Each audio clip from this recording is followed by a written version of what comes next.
Number one, do you have any events scheduled? Number two, do you deal with any of this on any of your events? Wow, great questions.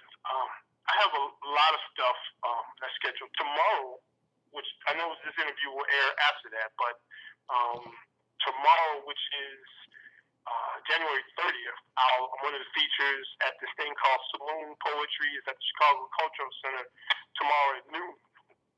And that ought to be pretty good. I've never performed at the Cultural Center before. And that's the cool thing about poetry I like for me is that I get to go places where typically spoken word artists won't go because they may think it's too small or there's not enough money in it or whatever. But there are people there, and you can reach out and they can see you or what have you. So that's one thing. February 9th, I'm appearing with Royal Readings. They're an offshoot of the sorority Sigma Gamma Rho. I'll be one of the featured performers at their event. They have a great event. They let you come there and then, I performed at it a couple of years ago. February 16th, I'm a member of Chicago Black Authors Network, and we have an African American History Month program, which I'll be performing at, and I'll also be selling books at. We have that as well. February 24th, I'll be in Sacramento, California for Winter Love Part 3. I'll be performing there with team members Cotton Campbell and Nay. So that ought to be pretty cool. And then we close out the month. There are a couple of, I missed something. Oh, there's the open mic I host on February 8th. We have a couple of great features. World-renowned Billy Tuggle, poetry slam artist, and fabulously freaky Fee. That kind of just, Okay. You just really gotta, because she turns it up. Yeah, just a different type of erotica. Like, how we through the words and stuff like that. Fee is like, this is what I want you to do. This is what I want it done. Wow. This is what I'm gonna do to you. Yeah, so that's gonna be great. And as far as I can think of, that's just February, and then we got some things going forward. April 29th is a big day for me.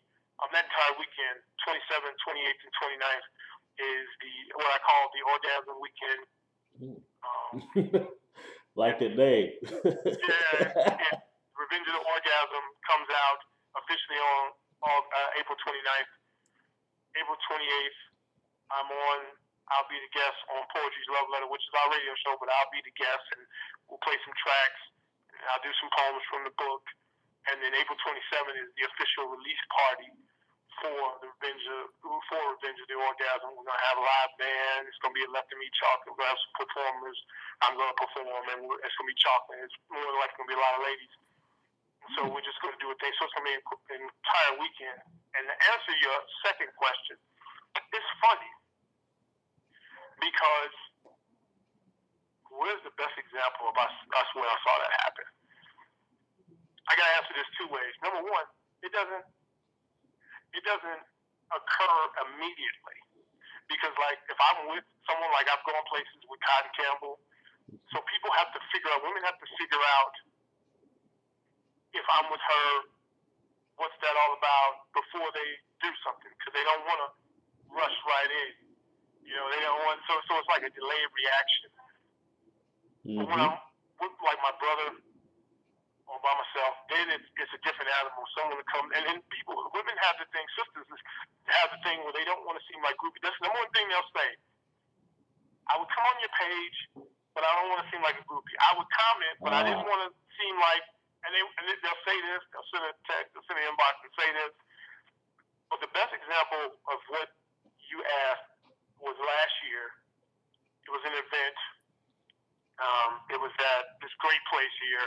A buddy of mine, we went to high school together. He went to high school with my brother, excuse me. It's called the Living Room Lounge. And HD, I got to tell you, if you were driving down Cermak, you would drive right past it. Right. Because it's in, how certain districts have the warehouses. Yes. And the warehouses have the multi-floors, the lofts. Well, you go inside the building, you go up 2 flights of stairs, you come in, and here's the living room lounge. And when I say this is ideal for an event, let me tell you, they have the plush seats, the couches, sofas, what have you. Oh, I'm Really loving that. expensive bar, food. They had a band playing there, DJ, and it was just really the event was something. I did a poem called "Drowned in 548," and I had the band come behind me with music, and I took my tie off, and there's a video of it. Women, the I comedian, the know, host, man. look at all these women fanning in here. Well, you know, number one, who taped you doing that? Well, one day. That's why I was, who taped you and how did it go viral? That's Okay, here's what I was mad. My brother was there with me. My brother, who is pretty good at a lot of things, the camera thing wasn't his thing. He'll take pictures.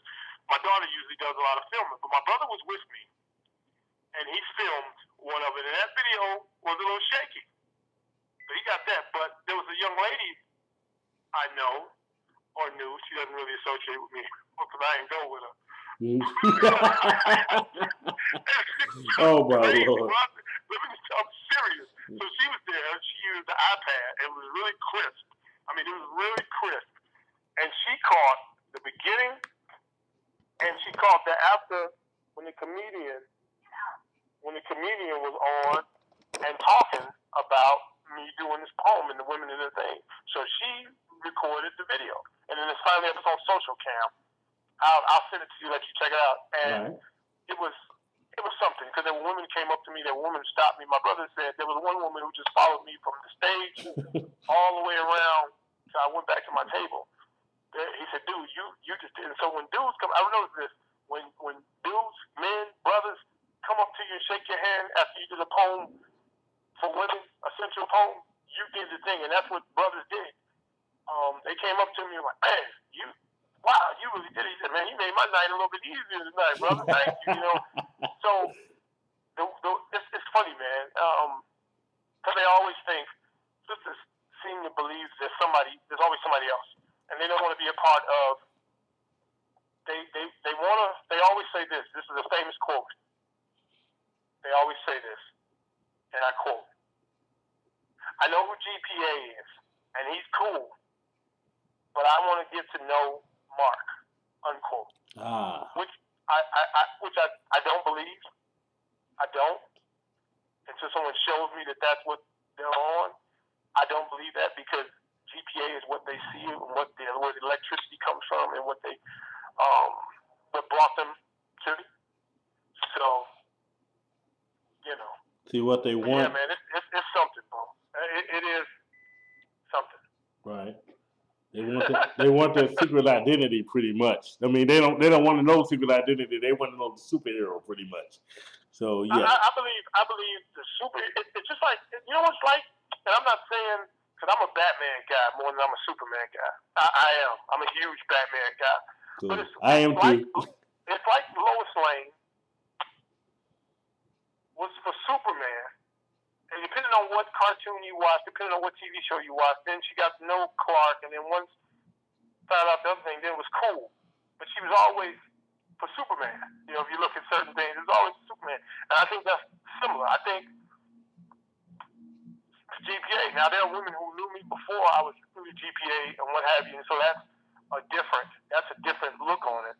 So that really doesn't qualify. But I'm talking about when people see me and they see me shining and they wear something or what have you, it's me. And then I think that's just the thing to say, you know, I really want to know, but until someone, like I had a woman who kind of showed me, like, hey, that she was on the regular guy, more so than I was about to say the star. Right.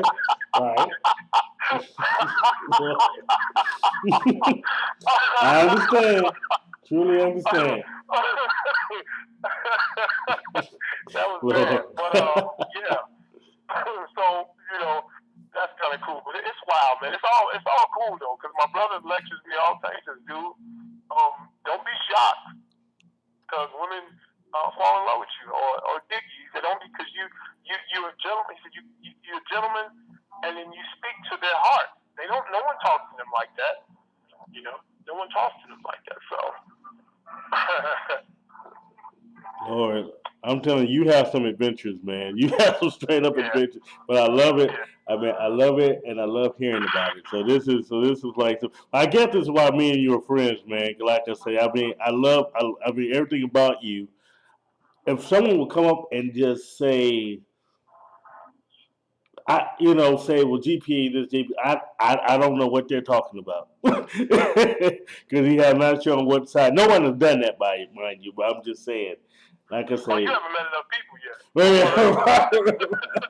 You haven't met somebody will say they'll go way in my background or something like that and pull out some nonsense or whatever. You know, I had to, like I said, man, I'm really candid.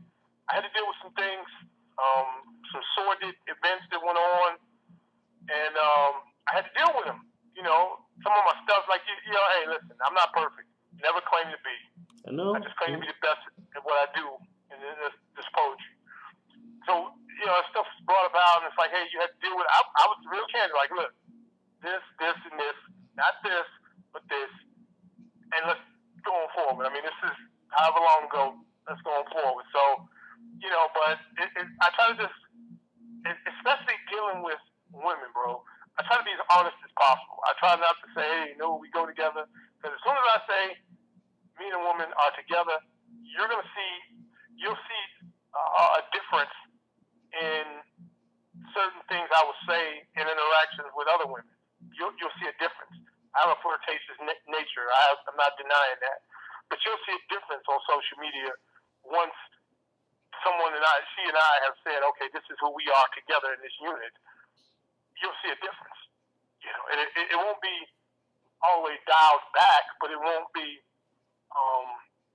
late at night I'm on Facebook or on my page. I still say, hey, good morning, beautiful.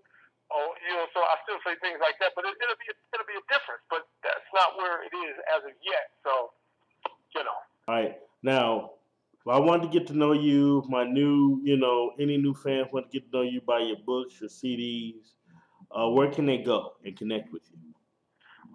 You'll come to www.iblowyourmind.net. It's my website. Everything for GPA is on the website. If you would like to connect with me on Facebook, I advise always coming to the fan page first, because the other page is really my brother's, but he allows me to use, because he's not really a Facebooker. He allows me to use it to network with people I need to network with there. But it's G.P.A. parentheses, Grace Poet Live.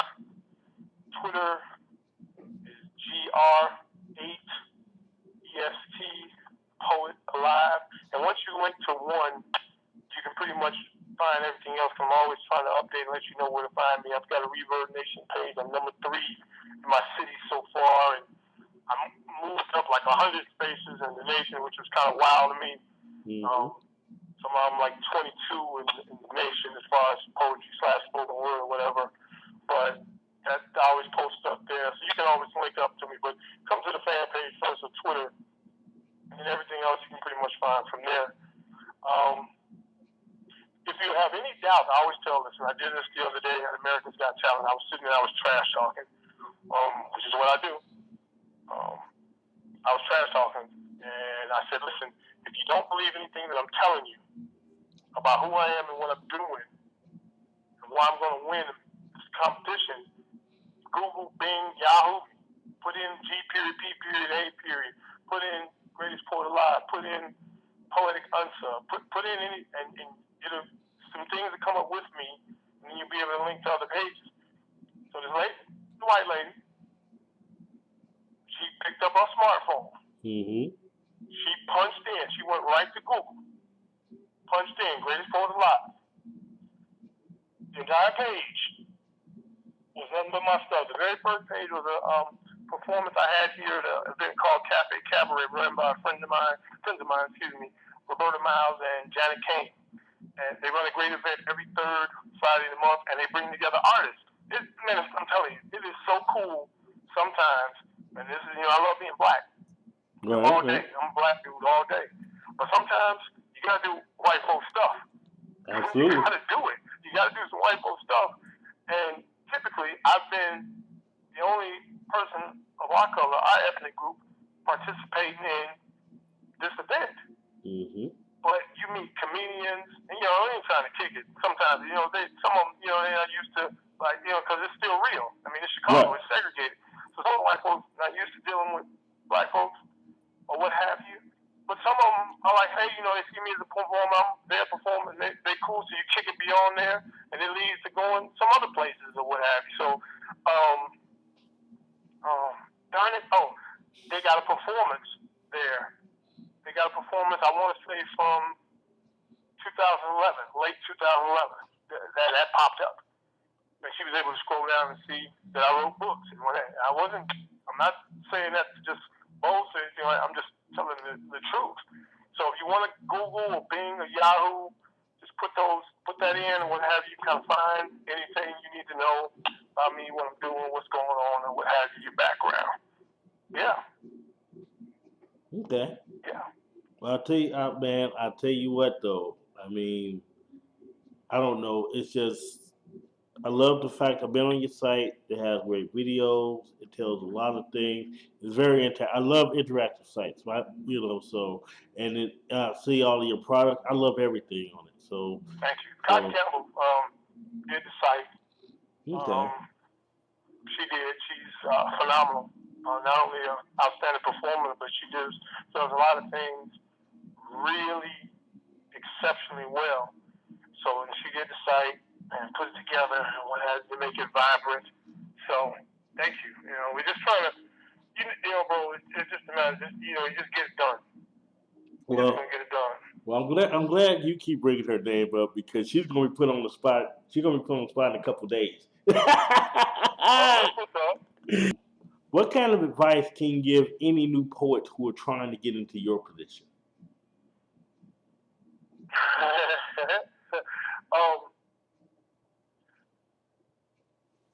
The way you phrased that question was really good because I'm sitting here. The answer I want, what? Forget it. Listen, here's the advice I can give for anybody trying to come from where I'm at.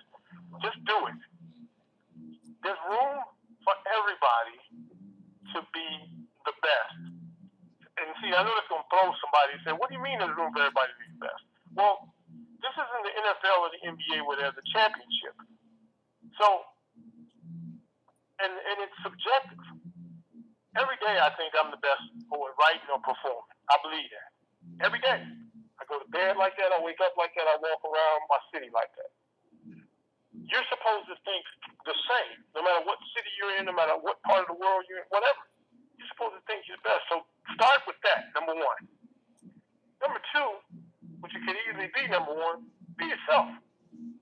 One of the things that I'm really not cool with is when people do so much mimicking. Yeah, you pick up some things from someone else, something they talk about or what have you, but the whole mimicking of the way someone talks or they speak or whatever, that's not what's up, because it's not you.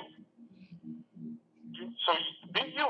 If you like doing, I remember I told the young man that, he said, man, people give me a thing if I want to do erotica. What should I do? I said, do erotica. Mm-hmm.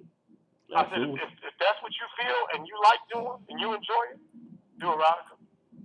Now, if somebody comes to you and say they're going to pay you $1,000 to write something else, well, then you write something else if you want to get the $1,000. But as far as everything else, you do what you want to do. Absolutely. And you don't go away from that. So you got to be yourself and just write and try some of everything. Don't just get stuck. I mean, it's easy to write free verse. A lot of people, they get to writing free verse, and that's all they know how to write. That's all they know how to write. They write a free verse. A poet who I greatly respect, even though she's from Detroit, you can't hold that against her where she's from. One Single Rose. She had me there in Detroit. I met her. It's on a radio show. Very warm, very talented, very affable young woman. And then she came here and featured, had on the radio show as well. She can write some of everything. Very good with haikus. She's even got T-shirts with the haikus on them. She can write some of everything. So, and I'm not saying anybody has to be like her or be like me, but you should at least try to run through the gamut. If you call yourself a poet, be able to veer off and write something else other than just writing blocks of words together, running them together, and then calling them a poem. Exactly. Because that's not a poem. That's not a poem. It's just a block of words, and it may sound good to somebody. It may have a bunch of punchlines, but it's not a poem. So you should at least try that. At least try some things. Experiment, and go different places. If you keep going around with your buddies and they tell you you're cold, that's all you're going to believe. You need to go somewhere else and hear some people and get some different ideas and try some different things. And in that way, you have all these varied experiences that come back and they add and affect you. Like being locked up was able to have me write Locked Up, and a poet is born. I was able to write that, and dudes read Locked Up and was like, man, this is it. When we were behind the fence, and they were like, dude, you just captured everything in this poem. This isn't fake anything. This is what it is. 15-minute phone calls and writing home, and this is it. But I was only able to write that because, and I'm not saying trust me. I'm not saying anybody go to locked up and get to prison and do it. I'm not saying that. I just use that extreme as an example. What a better example might be is if you live in the Midwest, well, maybe go into another city besides yours in the Midwest, or go to the East Coast, or go to the West Coast, and just and eat something there, or whatever, or just go and walk along the water, get yourself some experiences behind you, because they come into your words. They broaden your vocabulary. They broaden what you can talk about. So, just those things, man. Basically, and just keep writing. You should always be writing, because writer's block is a myth. I can understand that for maybe fiction writers, non-fiction writers. They write things like that because the story has to have a flow and so on and so forth. But for poets, I really believe writer's block is a myth. I think it's just something people say to do the misery loves company thing. Like, oh, I got writer's block. Oh, well, I've had it too. I'm going through it. I don't know what I'm going to write. I keep picking up the pen. Yeah, it's always something. Because poetry comes from the heart. If it's water running down the darn window from the rain, if it's a chocolate shake, it's something. Something inspires you, right? Yeah, because a poem can come from anywhere about anything. It's something to write about. So that's just nonsense. So write. I mean, just write. And have something to aspire to. Lastly, aspire to something. Yeah, you love poetry. Yeah, that's cool. I mean, if you love it and you just want to do it, that's cool. Hey, that's what's up. And that's what you're going to do. That's not what I want to do. I want to be the best ever. Absolutely. And if I fall short, at least mention me in the same breath with Langston Hughes, Nikki Giovanni, William Blake, Wordsworth, Keats, Maya Angelou. Mention me in the same breath. That's what I'm talking about. All the Harlem Renaissance guys, all the modern guys. Right. Mention me in that breath. That's what drives me. That's what has me do different things or try different things and experiment and take some ridicule, because you have to do some things that go beyond borders of what people think are acceptable in order for you to reach out and touch somebody else. Right. So. Well, now that brings me to my final question. What's in the future for G.P.A. and his brand? After I win America's Got Talent, that will take Revenge of the Orgasm. I've already seen this in my head.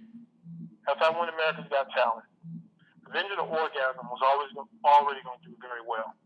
But winning America's Got Talent will take that and propel that book, which I haven't seen in a while, a book of poetry, onto the New York bestsellers list, which will then allow me to, one, write a few more books of poetry, and then cross over into the book of fiction that I've been working on. Also, G.P.A. Media, which will publish authors and promote authors, that will give that foundation and get that off to a running start.